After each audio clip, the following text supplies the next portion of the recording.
Welcome to Paru Zing's Appraisers on Purpose. In this season, we journey through the realm of technology and connect with valuation and data analysis experts who are at the forefront of industry transformation. We dive deep into how technology is redefining asset analysis, identifying trends, and enhancing professional valuation skill sets. Join us as we meet with leading minds to discuss the revolutionary intersection of technology and traditional processes with our host, real estate investor, entrepreneur, and chief appraiser, Michael Hobbs. Well, welcome back. We hope you're having a fantastic new year, however you're choosing to start it out. And at this point, once again, just ever excited, appreciative, and grateful for just the high quality of peers joining us as guests. This episode is no different. So insightful, so much to learn.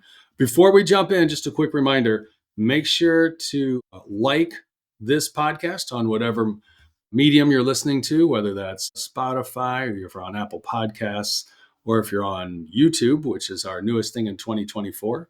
And be generous. Just share this with one other person who you're like, wow, I know they'd get a lot of value out of this, whether it's because they got a little time in the car, they need a little bit of a harmony in the background as they're doing some research.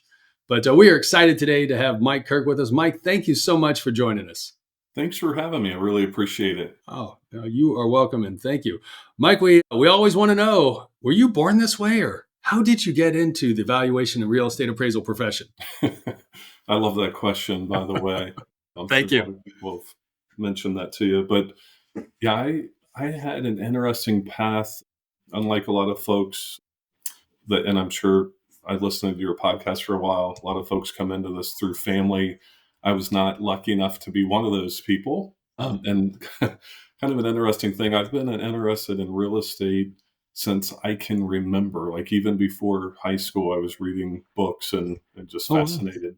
Wait. Did you say you read books in high school? No, first of all, congratulations for reading books. I don't know if young people read books today. I should know that actually, but I don't really know.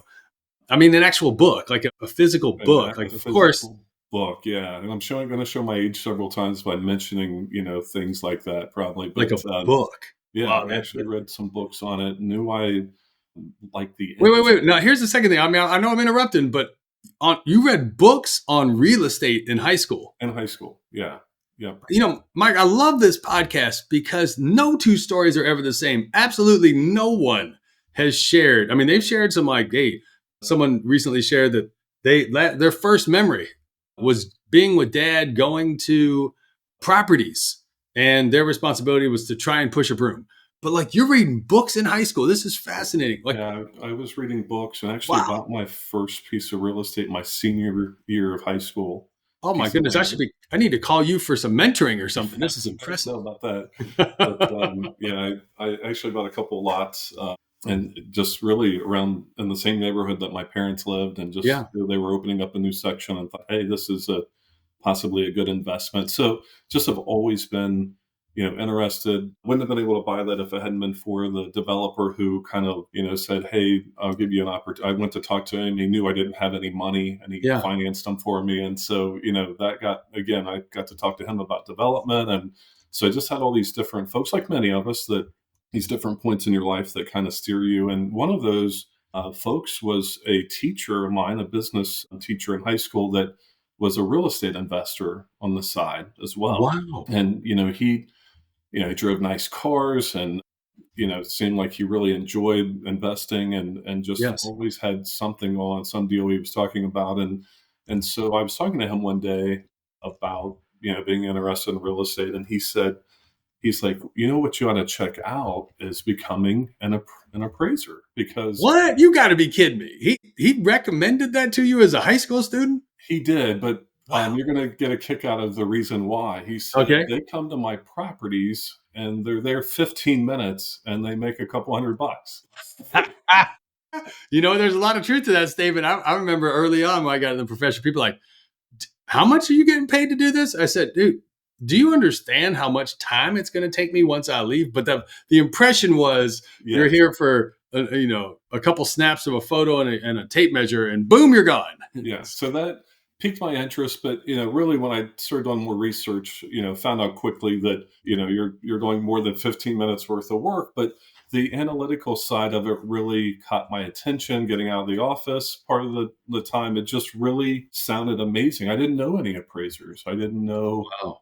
other than just, again, reading about it, talking to a few folks. And so that kind of sent me off on my journey to find, how do I get into this? So I found out, that I needed to find a mentor, someone to do an apprenticeship. And so I Was this in high school by this chance? well, yeah, I'm kind of speeding up a little bit. I started researching it kind of at the end of high school, but decided that I was going to put myself through college. I was the first one in my family to go, and Got had it. to pay for that. And so I, Yep. had to get another job, and Yep. was working through that. But I just could not get away from this, urge to get into real estate, to check this out. So about probably toward the end of my second year, I started, really trying to look for Wow. someone, even Yeah. in college, while I was working full-time job and going to school full-time. I was trying to find someone to work under. And so I grabbed the Cincinnati Yellow Pages, Yes.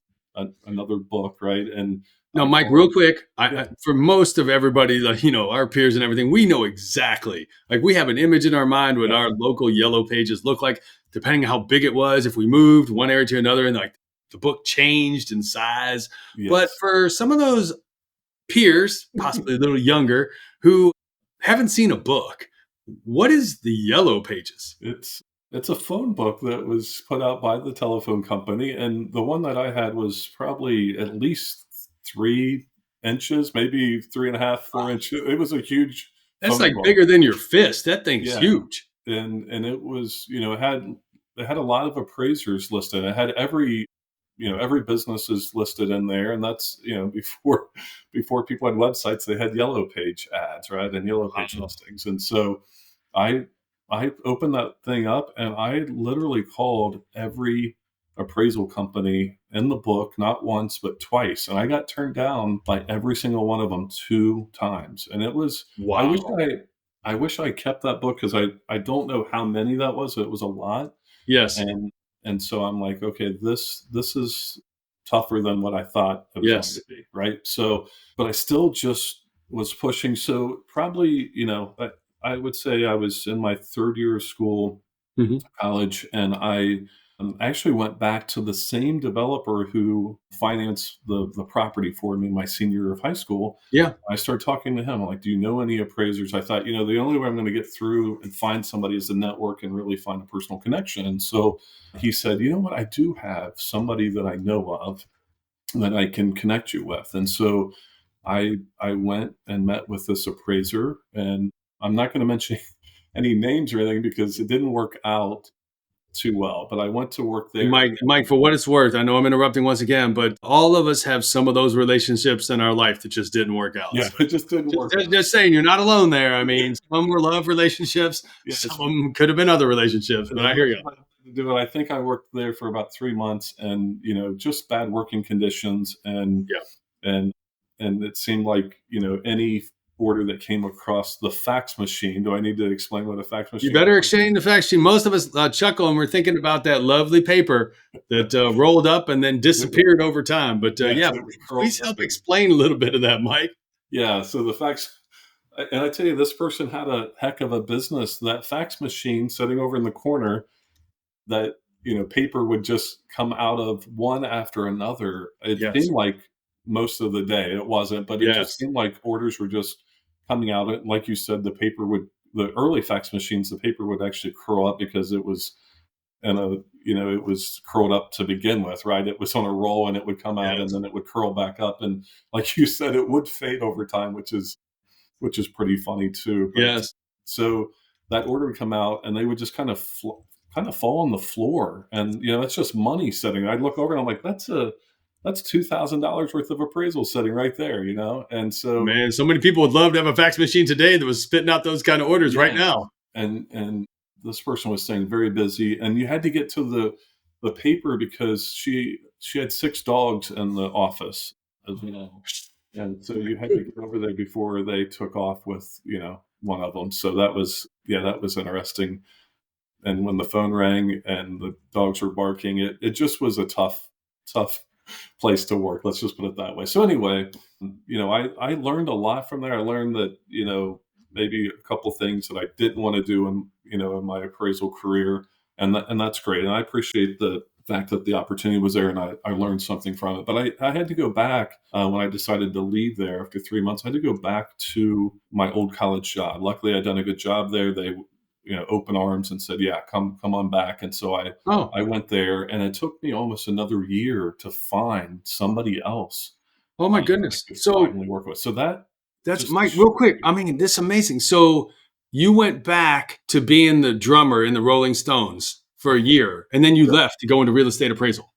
Yes, I went back, and oh my goodness, and had to pay for school and my expenses somehow. So I had to go back, and then got it.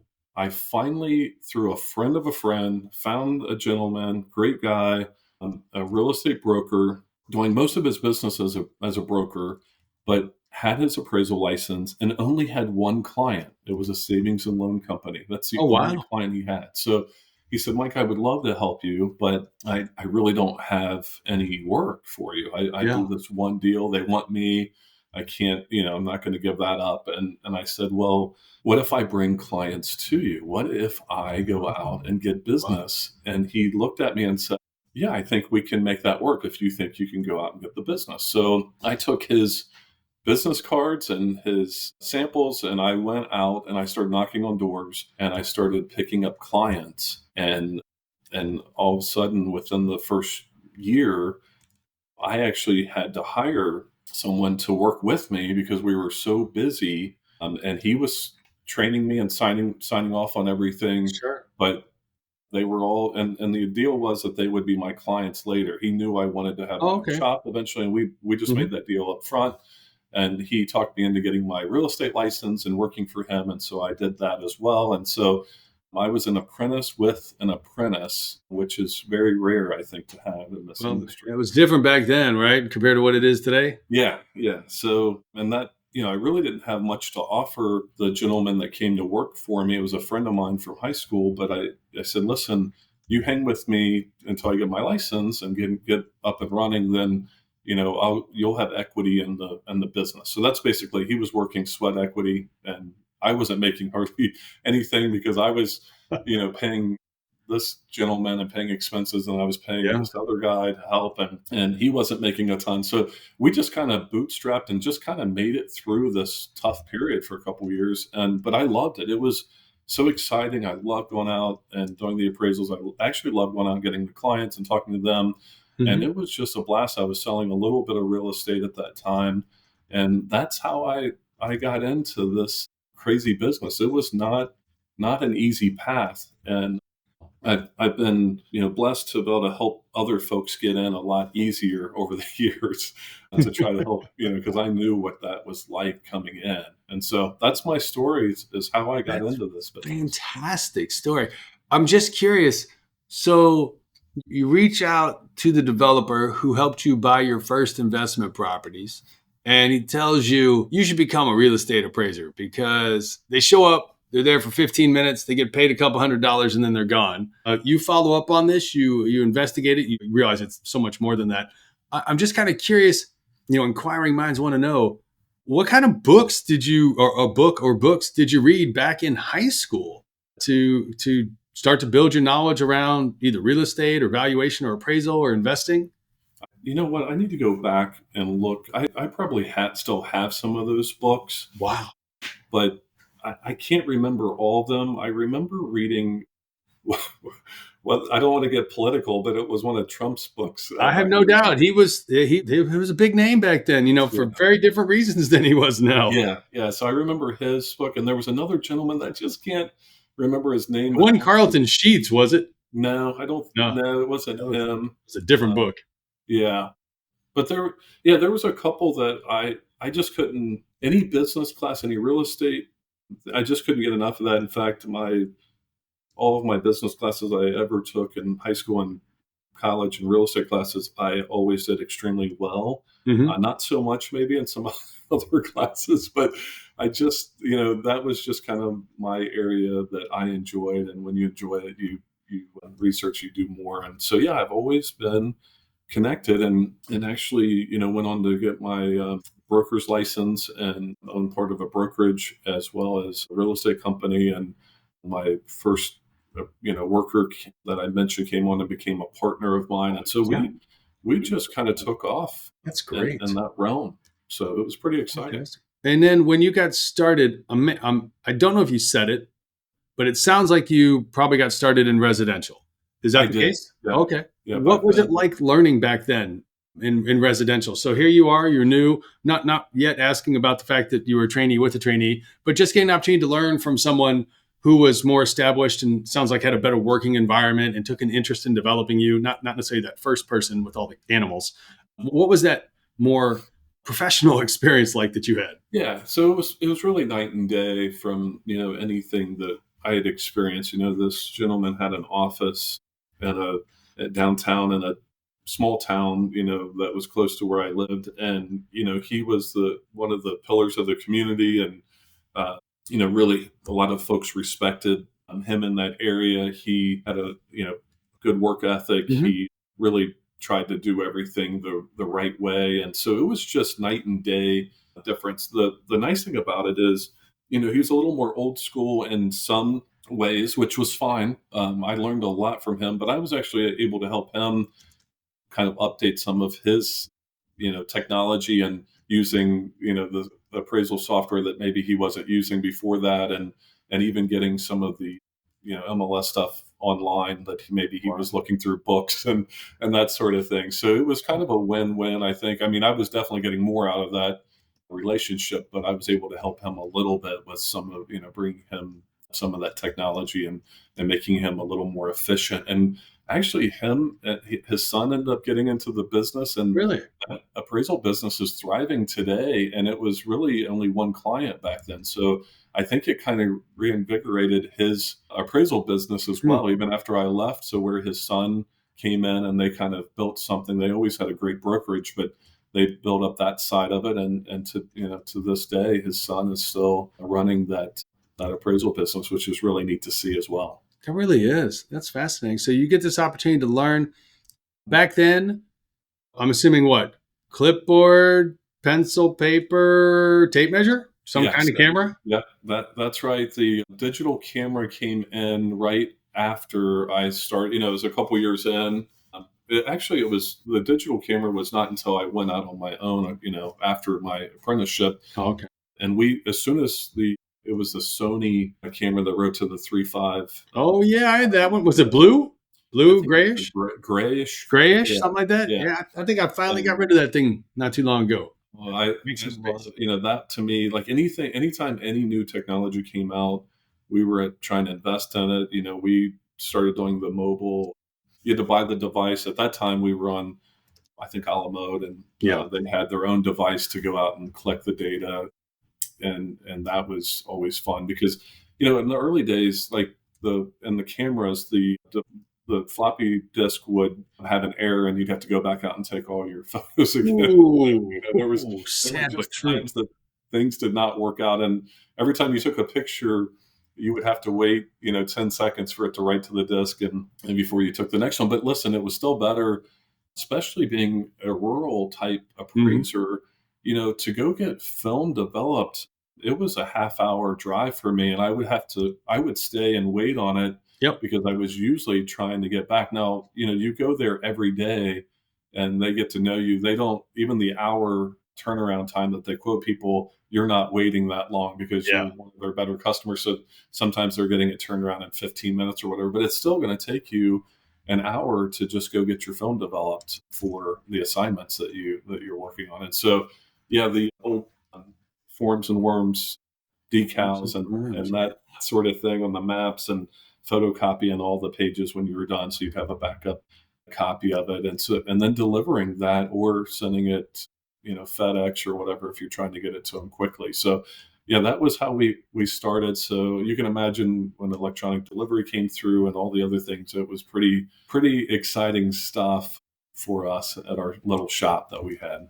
That's really impressive. And were most of the properties pretty consistent, or did you have a high degree of variance in the properties back then to help kind of people get a sense of how all this builds for you into quite an accomplished career? Well, it was since we were in a rural setting, we covered quite a bit, and I should say we also brought on some trainees and started building. I think not a huge company, but at our height, I think we had 5 folks, including me and my partners, to 3 other people working for us, and we were covering 8 counties in our area at that time, and so we did see a wide menu of work that would come across our desk. And especially being in a rural area, I always had a soft spot for folks, and even when I've been on the lending side and the chief appraiser, and Sure. what folks are up against and some of those markets. It's easy for someone to sit back and say,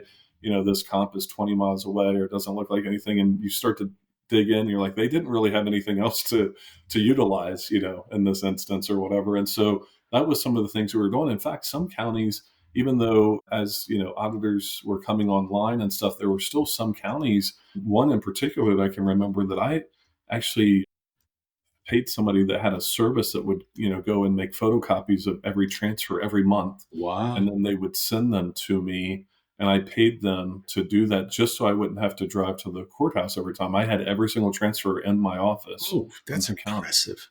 Yeah. That's so that's the type of situation you're in some of these areas that you're trying to appraise. You would go out, try to find the property, and the roadsides are gone, or on the map it shows that the road goes through and it doesn't. So I remember ending up in the middle of a farm field a couple different times where the map showed that the road went on through. So those are just some of the areas we would appraise. Mennonite communities, homes and certain properties without electricity. And can you touch on that real quick? Because not everybody's aware of that, Mike. I mean, I grew up relatively close to where you did, so I'm familiar with this, but I'm not sure everybody else does. You want to expand on what you just said? Yeah. So in our area, we have some Amish and some Mennonites, and don't, ask me to explain all the No, I'm not differences. going to ask you to do that. That's okay. But, these are, families that come in, and, they do not necessarily believe in, some of the modern conveniences that we all share in, and electricity is one of them. For, again, some of them, there's certain, parts of those groups that I think do have electricity. So most of them do not drive cars, so they're still horse and buggy. And so they, it's interesting because if the bank is doing a loan on those properties, a lot of them do not have electricity. If they did have electricity, they actually have it, at the pole. They will actually take the electric service out, and, to make sure that they can't use that. And so you are, looking for comparables of properties that also do not have electricity, or trying to figure out what that adjustment looks like or whatever. And obviously some of that stuff can be put back relatively easy, but Yes. And you're going to have horse and buggies. You don't have cars, you don't have garages, and in some of these situations, but it's just a different situation. A lot of them do not that we would normally ever get, people in our photos anyway, but you pull out a camera, they scatter, they do not want their picture taken. And you just got to be very respectful as you're even trying to take photos of their house or their property. And it's just, it's like anything, you have to understand the community and kind of what those expectations, those norms are for that area, and be respectful of that. But yeah, that's some of the types of, appraisals that we would do, and That's do a lot of things.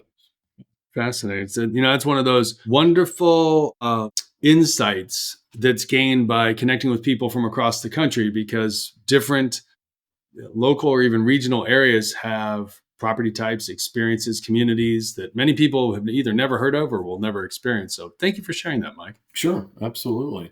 Wow. So here you are, you're got trained, you've grown a firm, you've had someone come in on sweat equity. How long did you stay in that role before life or opportunities changed for you? Yeah. So we were in that company for, about 8 years or so. Oh, wow. After that. And we were one of the few smaller shops that we're actually able to sell the company to another couple who wanted to, Wow. have their own shop in this area. And so it really worked out well for them and for my partner and I, who were both moving into the lending side. We had decided to.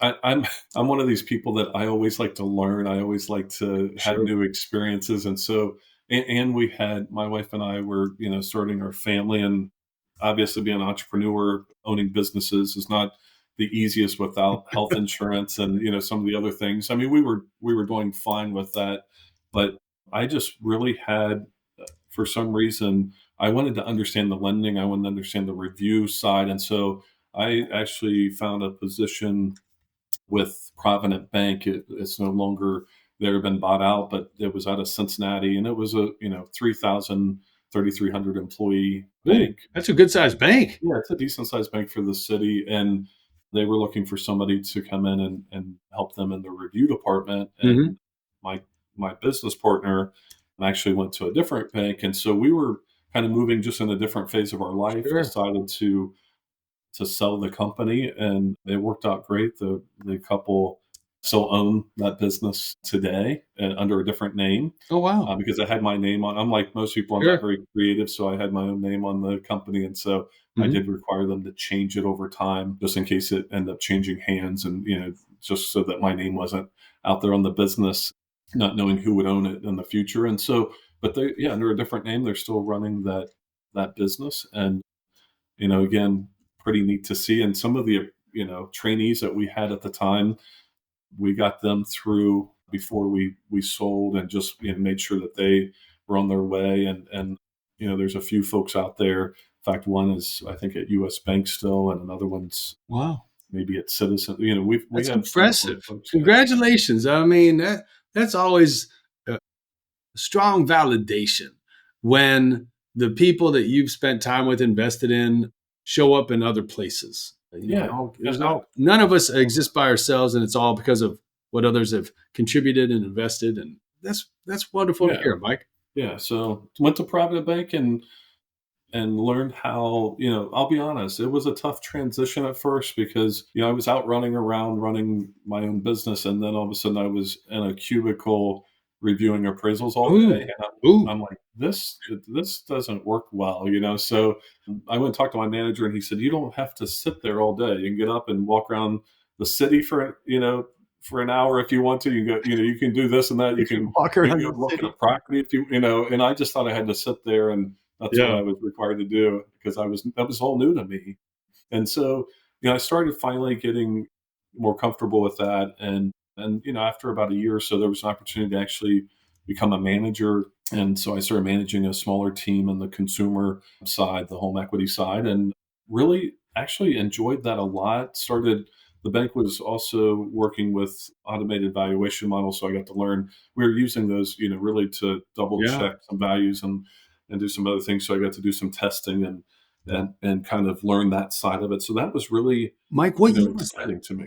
What's that? Approximately what year was that you were getting an opportunity to be exposed to this whole different experience around the profession? Yeah, no, that's a good question. So I'm gonna have to Do some math. I'm gonna have to do some math here. I think around that was around 2003 to 2005 timeframe Okay. that I was at Okay. Provident, Yeah. and then actually we got bought out by another company, and they let our entire division go, like a couple hundred folks, just like You mean you got like that? You were just gone? just like that. Oh And my I'm like, goodness. That is what? such a sad story that will resonate with so many people who are listening, been to the same thing. They're like, oh, change of guard. It means you're out. There a couple years, and then just totally wiped out. And I'm thinking, what did I do? I sold my appraisal business for this. Like, this Yeah. is corporate life now, And I'm like, Yes. what was I thinking? But we had a great leader who instantly started talking to Citizens Bank. Mm-hmm. Oh, yeah. And Citizens Bank was buying Charter One Bank around that time. Yes. And they said, you know what? We need a national home equity, because we were doing, even though we were at Cincinnati for a smaller Cincinnati bank, we were actually doing home equity across the country, or at least in most states. That's So we impressive. were doing that nationally. And so Citizens saw this opportunity that had this great executive who had built quite a business and that this other bank was getting rid of. And they said, come over and work for us. And so this gentleman assembled the old, kind of got the old band back together, right? And Yes. so even though Citizens is a large bank, it was like we went under the Charter One name because Charter One had a national charter, and Yep. that's what we needed to go nationally. And we were just focused on home equity business, the consumer side. And so I forget what number. I think I was like number 10 employee that came over with this guy to really help get this off the ground. And then we eventually hired, if I remember correctly, we hired almost every single person back. I'm sure a few That's folks great. ended up having to get other jobs in between because it took a few months to get everything rolling. But we ended up, it was like I was coming to a different place. I had a different logo that I was working under, but I was working with all the same people Yes. that I had worked with before. And it was great. And I was managing the appraisal review department, and then got an opportunity a couple years into, maybe 3 years in, to manage the vendor management side. So I was managing all the vendors for that division, Mhm. under the collateral, and then I think fraud reported into me, and so it was again, just learning new things and just really enjoying that side of it. We Sure. were managing, direct engagement. We had a few AMCs that we were managing as well, and it was just really, I think we all look back at different times in our career, and there's different points. This wasn't the only one, but it was one of those where you felt like everything was kind of firing all cylinders. You had a That's great. great team that you were working with, and just really just having a lot of fun through this. It was it was a great That's time. amazing. Are you running a real estate firm? Are you looking to grow your firm, streamline your operations, or prepare for an exit? Don't miss this opportunity to work with Michael to figure out your business pathway to massive success. With a growth system for business that leverages opportunities and removes obstacles that Michael has successfully taught to thousands of entrepreneurs globally. Michael's guidance will help turn aspirations into reality. Michael is a renowned figure in the real estate and business coaching worlds.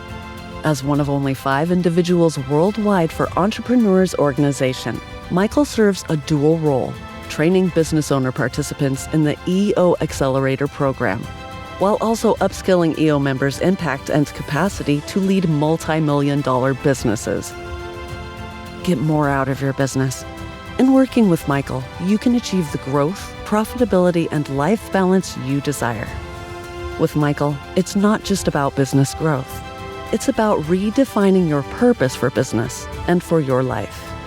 If you are interested in working with Michael, contact him via his LinkedIn profile or email him at michaelh@paru.com. And now back to part 2 of the episode, where we explore new technology trends that will shape the world of real estate appraisal for years to come. Well, so Mike, I mean, you went through such a significant transformation from, reading books, deciding you want to get into the profession, having a little bit of a rough start, and then adjusting and finding someone that you could grow with. And then from that, you reach out to a friend and bring them on, and they earn their way in and they start a business, grow a business, sell the business. Then, as you pointed out, you were welcome to the cubicle farm, which that was a bit of a challenge. But nonetheless, staying on the not in the field side of the appraising, and then you progress through a bit of your own effort and some forced upon you into a much more expanded role, managing process across the country, and then, as you pointed out, moving to vendor management. What for you? I'm not sure that everyone who does real estate appraisal would make that kind of transition. What do you draw upon that allowed you to be successful relatively early on in making those changes? I think I've always been an entrepreneur at heart, and no matter if I worked for myself or if I've worked inside an organization, I've always treated that department or that area as kind of its own separate company or own separate division. I've always embraced change and looked to learn instead of getting in my comfort zone. I like to be uncomfortable times and learning new things and pushing myself and pushing the team. And so I think it's just that drive to Yeah. continue to learn and to get better. And listen, I've made plenty of mistakes along the way, which you try to learn from as well. But I Yes. think it's just that drive that caused me to kind of keep moving and changing. And that's not the end of the story. I end up moving to the vendor side right after that because I again got comfortable and wanted to see what another side of this. I'm very very curious about the different pieces and parts of our industry Mm. and how they operate and function, and I like to get kind of in the middle of that and Yes. figure it out. So Oh, really appreciate that. And then how, a lot of people in the profession don't have an opportunity to have an experience around vendor management. What is that? Like, I know what that means when you say it, but I'm not sure everyone else does. Can you just kind of give a quick, maybe 30,000 foot view of what is that in regards to appraisal? sure.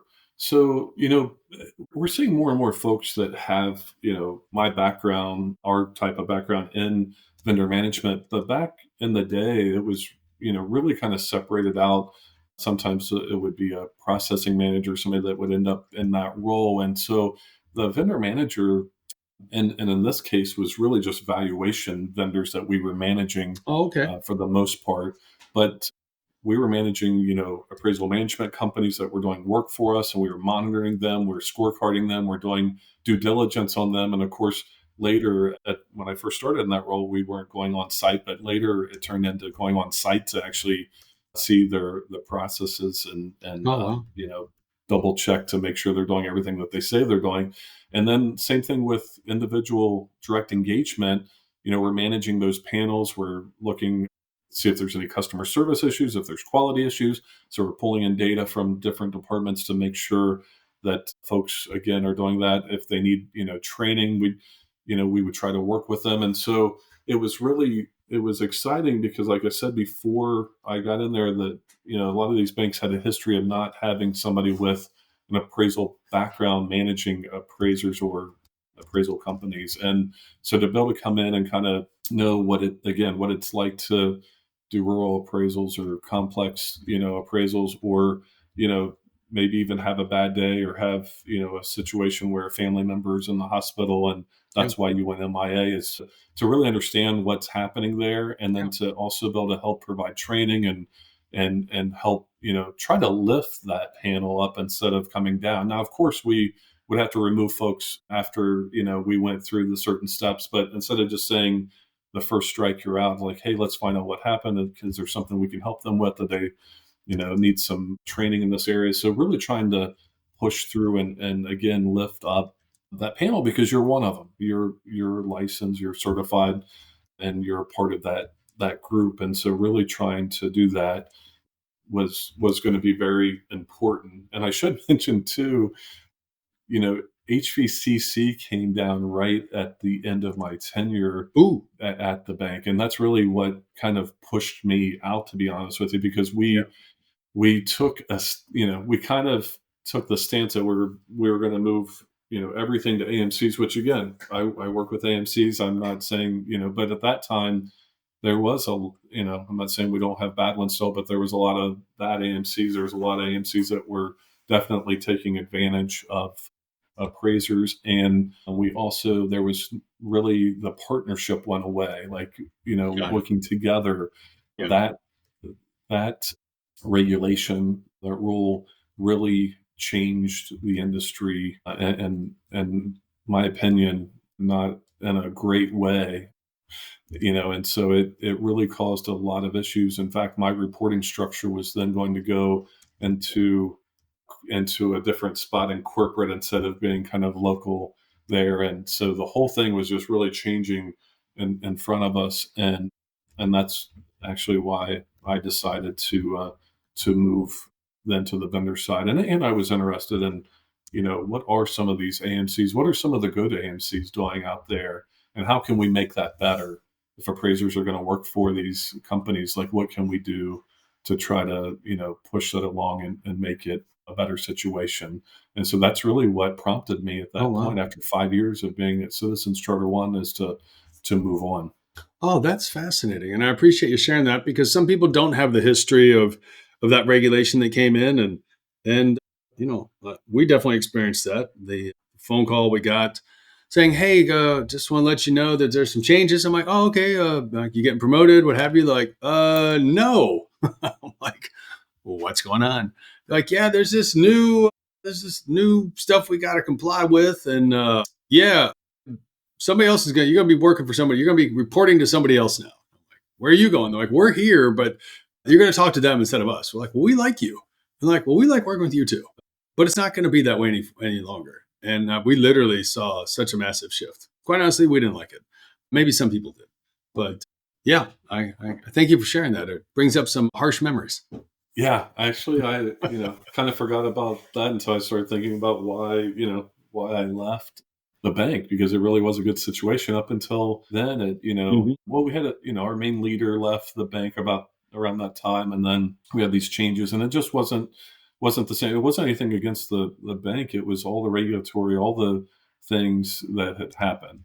The bank is still, I still think the world of the folks that are there and the organization that they have, but just the world was changing. Our industry was changing on the valuation Yes. side. And it, just was interesting times. And so that's when I kind of dipped my toe in the vendor management side. I Oh went wow. to, Okay. work for an appraisal management company out of Chicago. And Who's also been a guest? yes, that's right. And help them build out. They were doing origination work, doing well at that, but they were doing a ton of review work and some commercial, and I really had this vision to help build out this origination side, especially in the home equity, the pieces that I knew well, and to help them really build that out. So we opened up actually a new office and built out a team around that, and really went after that and diversified the company, and just had a blast doing that. End up having a gentleman that worked for me at Citizens come over and help. He ran operations, and so it's fun when you work with people. And I've sure we have all had these folks, but I've been lucky enough to work with folks that I've worked with several times. And in fact, the gentleman that I'm speaking of that came over to run ops, I work with him today at my current company at Nationwide, Property and Appraisal. We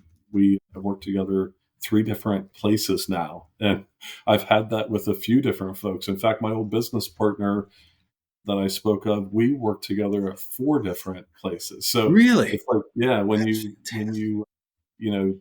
have great people, and if you move around a little bit, you tend to come back across. It's a small industry, so we all kind of come back around and work with each other. Sometimes the person becomes a client, sometimes they Sure. become a vendor of Mhm. yours or a partner. So it's a small industry at the end of the day, which is what makes it fun, especially if you go to a conference or whatever to go see people. You kind of get to see people that you've become really good friends with over the years. I have people that I've seen go to the highest levels of the GSEs that I'm still friends with today.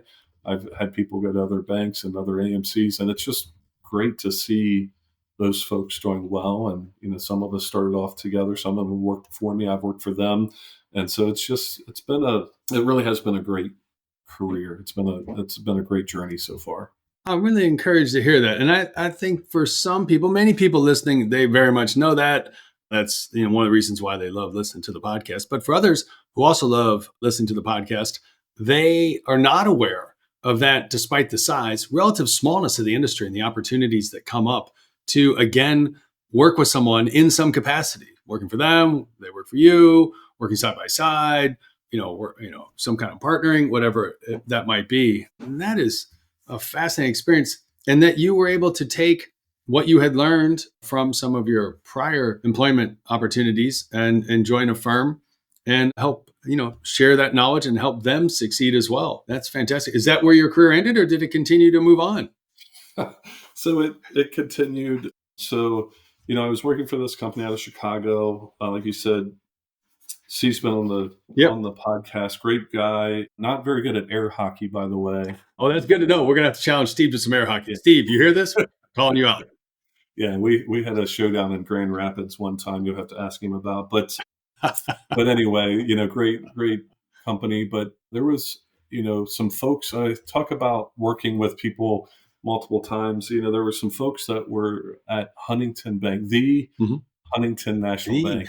They use, people don't know this, but they put the in front of it too. Nobody uses it really, but just like the Ohio State. Yes, all right. Spoken like a true Ohio person. Yeah, but Huntington, they had a need for someone to come in and run the residential side of the house. They had a chief commercial appraiser, but they were having some challenges on the residential side, like a lot of folks did in that time. And, AVMs were a big issue with banks at that time as well, where the regulators were kind of coming down on those, and rightfully so when they're not used correctly and stuff. And so anyway, I started talking to some folks there and decided to go over, and I was actually offered the role of chief residential appraiser there. And it was a fascinating time because there was just a lot of changes that, were kind of happening in the industry. And that was around 2013 at this point. So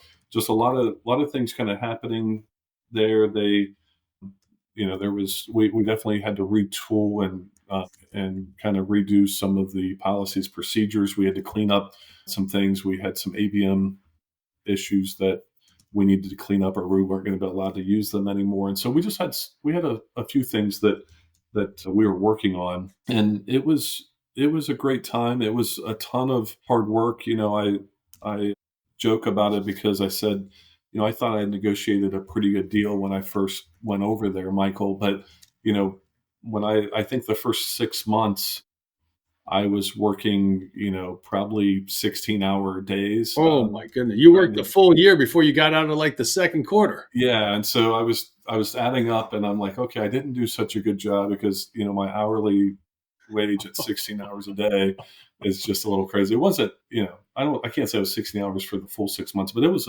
quite a long time. And then I was working 12 hours, for some of that time as well a day. And it was just all we could do to get kind of, right-sided and back on track. And then once we kind of got that, the team in place, we lost a few folks that, didn't want to move in the direction that we needed to move in, and we had to, replace some folks. And those are trying times, right? Those are not easy times when you're coming in and people are like, this is the way we've always done it, which is my least favorite words to hear. Yes. And, you're trying to move in a direction. But man, we ended up with, again, one of those teams that, we would all just, try to run through a brick wall for each other. Yes. I mean, we got really close. We were, fighting through some regulatory changes and some other things. We were also, going out and doing on-site meetings together. So just a close, tight-knit group that, we felt like we, could conquer anything at that point, and just went through a lot of challenges and came out the other side, in a really good spot. And I tell you, that was and the organization itself, if you think about, 2013, and you can just go back and look and see what, Huntington stock was doing at that time. And so it was just a really challenging time for a lot of banks. Yes. And Mr. Steinauer, the CEO, just did a great job. Sure. Turning that bank around, really. And so it was just a really neat moment. Also, during that time, I got an opportunity to actually fly to Detroit with the CEO and a couple other folks, and we met with the land bank folks and the mayor of Detroit, and we were trying to figure out how to, lend money on these houses that were sitting there. They were trying to sell for $1,000 or $3,000 or whatever. Oh my goodness! And it's like the appraisal is going to come back at $6,000, even though the person's putting $60,000 into it. You know what I mean? So, and the OCC was there at that meeting as well. And so we had a roundtable to try to figure out, how to lend in those areas and really help. And we were just one of a few, lenders that were trying to figure this out. Sure. We were the only ones at that particular meeting. Yes. We were one of, a few, and other people were trying to come alongside and really help figure that out. And that was a really neat moment, in my career where I was able to sit there and help come up with solutions to, just a little tiny piece of what, Detroit was going through and what they were and where they were trying to go. And that was pretty exciting. And so we changed some policies and we moved some things around, and we actually set up special vendors just to do the appraisal, so that, several companies, not just one, but we had different vendors so that they would understand, kind of the process or whatever.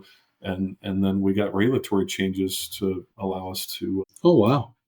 to get through that. So that was a really neat time, and something that, our team there at Huntington, I was just really proud of all the work that they put into that. We also acquired a few different, lenders at that time, other banks, and so just bringing them in, and so it was a decent sized team. We had all review for first and second mortgage. We had REO stuff and default on the back end. We had all the vendor management. So really, anything residential that came through, any type of residential valuation that came through the bank, came through our team, and it was really, really a neat time. I would probably still be at that job if Columbus wasn't 2 hours away from my home, and I was commuting back and forth, which takes a toll after a few years, and my kids were in high school, and I, felt like starting to miss out on some of the final pieces of their school and academic awards and, sporting events and things. And so I decided to hang it up after 3 years, just because at the end of that, I didn't want to miss. Sure. And I don't regret that at all, but man, it was a fun time. That's phenomenal. To be there. Wow. That's so amazing. And you're still here. So new opportunities showed up after that. Yeah. So I actually went back to the vendor side and, decided that, when I was at Huntington, we were doing, no one has been able to call me out on this, and I wish they would, because I want to make sure that it's true, and I think it is. But I think we were one of the first lenders in the country to test bifurcation and home equity. So, oh wow, well, let me back up. Interior bifurcation. Oh, so okay. We had been doing exteriors for a while, Yes. sending somebody else out to. When I say we, yes, vendors had been doing that. We were using services. Plenty of people were using that. They had not yet sent anybody inside the property to collect that data. That was a whole new thing. Like, how do we look, at this from a risk perspective, that sort of thing. And so we put a lot of things in place with background checks and other things, and we did some testing, and we started looking at those desktops and those bifurcated deals with interior. And so when I left the bank and went back to the vendor side, there was a desire, a need. There was a lot of opportunity around doing bifurcation in the consumer side, not in the first mortgage space at that time, just in the consumer space, home equity.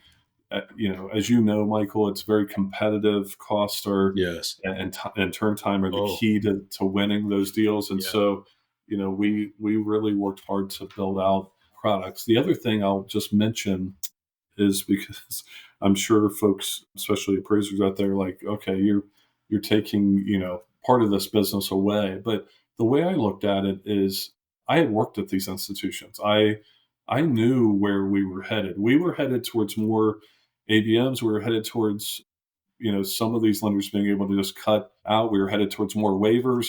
And so my thought is that if we can keep appraisers in the forefront of the valuation process, right, as the professionals putting the value on, and if we have to give up some data collection or some piece of that, that's better than the alternative, which is other things that I saw in some research and development around just trying to cut the appraiser out 100% of the time. And so that was that's kind of the thought process of, kind of going into this. And quite frankly, I think there's a ton of opportunity out there, and appraisers actually today can still do the data collection if they want. In fact, that's one of the things that I'm interested in as I get closer to retirement. Is I enjoy the data collection, the inspection piece of it. And so I'm probably going to sign up with a few companies and just do data collection and not have to write the report anymore. Sure. There's going to be a time in my career that's going to be exciting to me, and that's going to be fun, and it's going to provide a little more income, and I'm excited about that. that phase. So that's kind of where we went with it. And, I've been on the vendor side ever since. I'm currently with Nationwide Property and Appraisal Services, and Yes. just a good group of folks that, like I said, I worked with, a gentleman that is in the executive team before, and we're just having, just a blast working through some of the alternative valuation, modern appraisal, whatever you want to call it. Sure. And lucky enough to really be a part of some of that stuff happening in the GSE side, even from the beginning, even in the pilots. And so that's really where my career in the last, 10 or 12 years has taken me, is more towards this modernization side of things, and just trying to, again, keep fighting for appraisers to stay at the forefront of the valuation. I think it would be a mistake if we ever, move that from the appraiser, that piece of it. Well, I definitely agree with you there, and I appreciate you sharing your perspective. I think many people would love to hear, just given how much you've seen and how much you've been exposed to in the profession, what have you come to appreciate here more recently, maybe in the last year, the last 5 years? Thank you for sharing that. Like, you kind of saw around the corner because of your roles and responsibilities of maybe conversations you've been in, access that you had because of your executive roles that a lot of us will never actually see or experience. What can you shed a light on? Obviously, we talk about this thing called modernization, but more importantly, as a person who's been an executive, and some people listening would love to have an opportunity to develop themselves and find themselves maybe in a role as well like you. What can you share that might guide others for their future? Yeah, I think the biggest thing for me is that, I hear people talking about, I'd love to do this or I would love to do that, but there's just nothing open. There's not, the opportunity's not there.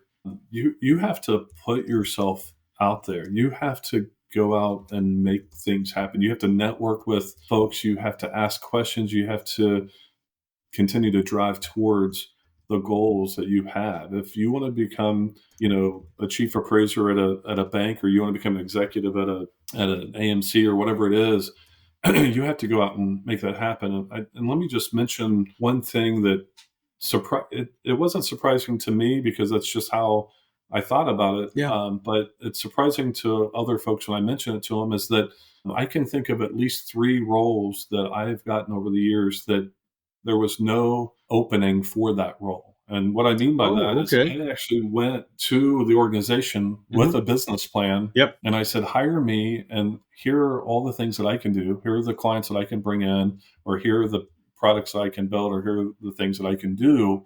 And this is going to take a year. It's going to take 2 years.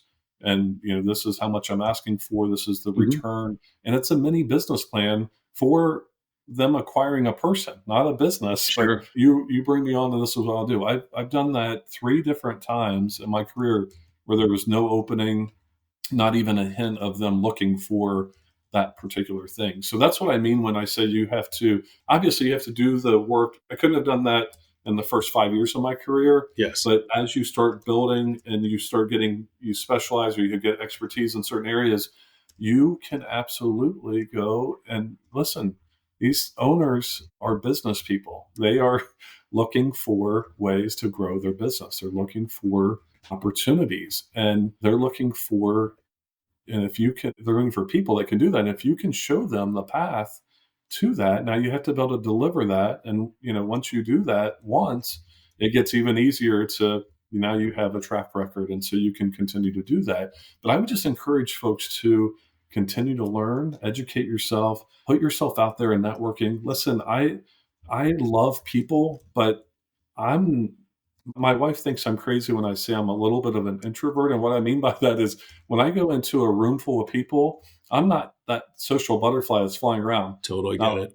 Totally. I can have conversations with people. People come up to me, or I might come up to a group and start talking a little bit, but I'm not that person that's just going from group to group to group and knows everybody in the room by the time it's done. It's just not me. I have to actually kind of force myself to go out and do that. I understand. And you would never know that sometimes, like I'm talking to you and other things, because I just have gotten a little bit used to it. But you have to put yourself out there. You have to network and talk to people, and then put yourself in a position where you can put together an opportunity if one's not, already there. And then, it's just like I guess I've done that more than 3 times, because if you think about it, the first time I was trying to become an appraiser, I had to go to that gentleman and say, I will build the business, right? That's not a normal path. Yes. So really that I guess, would be my 4th time doing it. But so I actually did do that at the very beginning of my career, even though I said a minute ago that you might not be able to do that until you get some experience. So there are ways to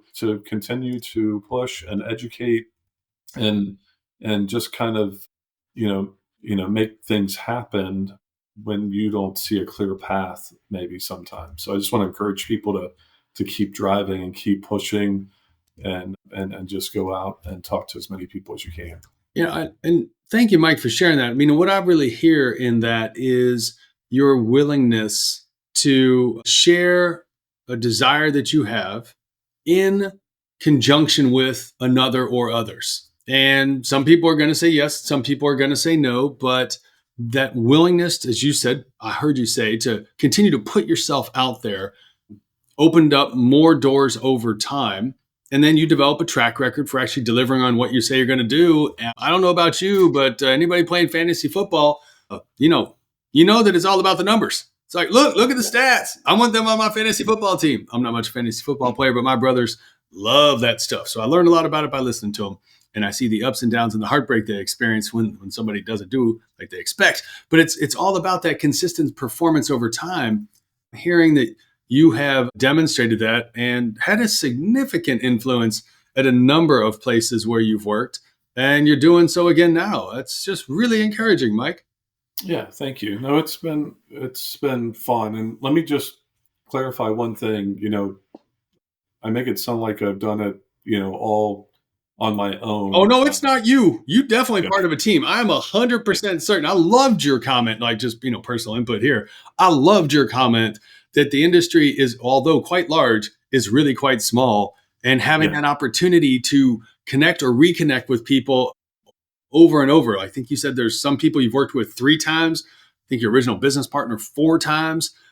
I mean, this is clearly a team effort. Yeah, it's a team effort. And even when I went out to places and said, I can do X, Y, and Z. Yes. If it hadn't been for friends and colleagues and connections at these other lenders and places where I said, hey, I could really use some business, or, can you help us out here? Yes. We can do a really good job in this area for you.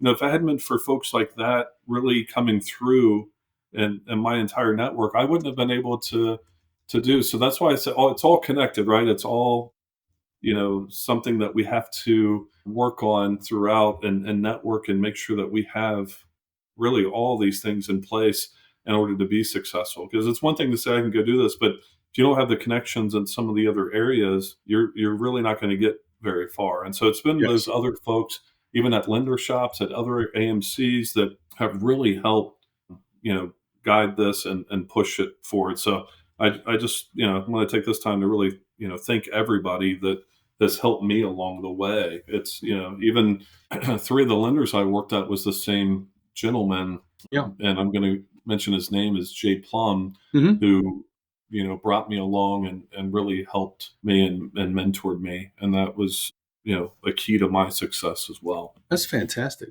Well, Mike, given everything you've learned, everything you've experienced, everything that you call your career, as you look out over the next 3 to 5 years, what are you looking forward to, or what are you excited about?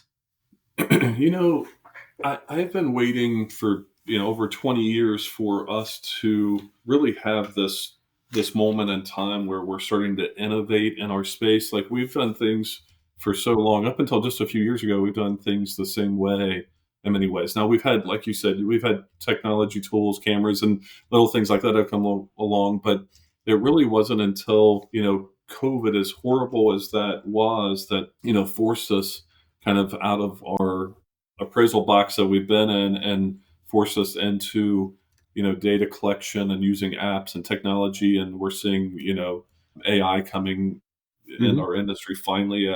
It's been used in a lot of different places, but we're seeing it at the forefront now. And all that stuff excites me. Obviously, we have to use this stuff in a responsible way. I think that goes without saying. We want to again, I want to make sure that we're keeping appraisers at the forefront of the valuation process. But I think there's just a lot of other pieces around, I know modernization is such a wide statement, but yes, just finding more efficient ways to get things done, mm-hmm. and really using technology and tools, whether it be to collect information or to double check and review. I think we're kind of at the kind of a dawn of a new industry. And I think the number one thing is, if people continue to evolve and change and educate themselves, stay educated. I don't care where you're at. If unless you're on your last 6 months or year before retirement, go out and continue to learn and educate yourself and figure this stuff out, because we're going to need folks that know how to do that stuff. It just may have moved from, the traditional stuff that you're doing to something a little bit newer and a little bit different, mm-hmm. but it's still exciting. And in fact, I'm probably more excited about, the next 5 or 10 years than I've been in a long time. Continue to put trainees in there, continue to bring people through the industry if you can. And, really, we all are responsible for giving back to our industry. And I think it's important to continue to do that as well. Oh, Mike, thank you so much for sharing that. And thank you for your time today. I sincerely appreciate this opportunity to not only hear from you, but also learn from you. And I take away some strong points in this. And again, it is a big industry, but it really isn't that big. And quite honestly, there's not that many of us. So, there's 10 times more CPAs, it seems, and even attorneys than there are in our profession. So it really is that much smaller space. And I don't know if those stats are right, but it feels like it. So I just want to again say thank you. And more importantly, everyone, wow, what did you capture for yourself in this? What can you apply? An important takeaway, making it real. And another action you can take away is share the love. We need, as you heard Mike say, to work together, to support each other, to both reach forward and also, put a hand back and pull someone else along the way. So who are 2 people? Let's just be bold today. Who are 2 people that come to mind that you could share this insightful podcast episode of Mike Kirk with? And of course, thank you for liking the podcast. We always appreciate that. It just continues to increase our reach and touch people beyond the profession, because so many of us didn't come into this profession in a pathway like maybe Mike did or some of our other guests, but instead they came from another industry. So it's this opportunity to share, hey, you might like this. This might be something you're interested in. This industry is actually expanding significantly. And as we'll hear about in one of our seasons, technology is a huge factor, and we're going to use it for our good. And that's how we're going to go. So with that, I'm bringing this to a close. Thank you so much, everybody. Until the next time. Thank you for joining us in uncovering how technology is reshaping the landscape of real estate valuation and appraisal. Would you do a favor for someone you may never meet to influence a future that is worth building? Please scroll down and like this podcast and share your comments.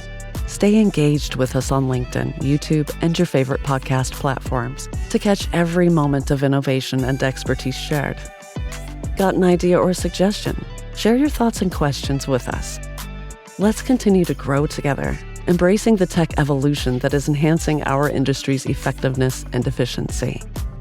Until next time, remember, in the fast-evolving world of real estate and technology, being a part of the change is what sets you apart.